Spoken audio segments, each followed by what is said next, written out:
Well, hey, community groups, we're glad that you guys are joining with us again, and so glad that you guys are coming together and meeting and doing Life on Life, where you guys can help each other navigate through this journey that we call life. So we're in week 5. It's hard to believe, but week 5 of this new series, Culture Shock, or hopefully the culture isn't shocking us, but hopefully we as believers, as Christ followers, are living our lives in such a way that we provide a shock to the culture because it's a difference and a distinction. So we're looking at 1 Peter chapter 5, verse 8 through 11 today. And we encourage you guys to look at that again and to read that as a community group, 1 Peter 5, 8 through 11. And if you guys want to look at a couple different passages, whether it be the Message or the Contemporary English version, and kind of look at that, also maybe with the NIV or the New American Standard Version, any of those would be great.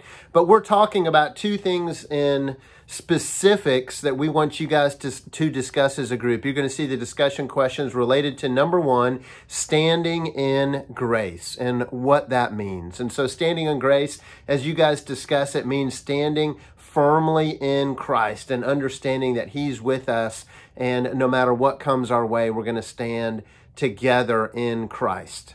And secondly, and kind of a layer that's built on that standing in Christ, is that we are talking about serving others eagerly. Okay, not just serving others because we're supposed to or in a way that doesn't honor God, but that serving others eagerly. So we're going to have some questions based on how we do that, what that looks like, and specifically about who we can serve in our lives, like talking about who we need to serve, and perhaps in ways that we've struggled serving certain individuals in an eager way in our lives. So that's where we're going today. That's what we're going to discuss. We just ask you guys to open your hearts, open your minds, so that you guys can specifically talk about how best to stand in grace and how best to serve others eagerly as we attempt to shock the culture in a way that just lives our lives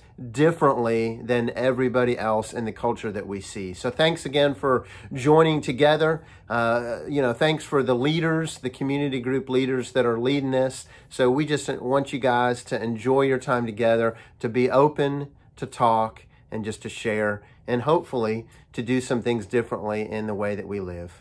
Thanks for being together. Have a great time together.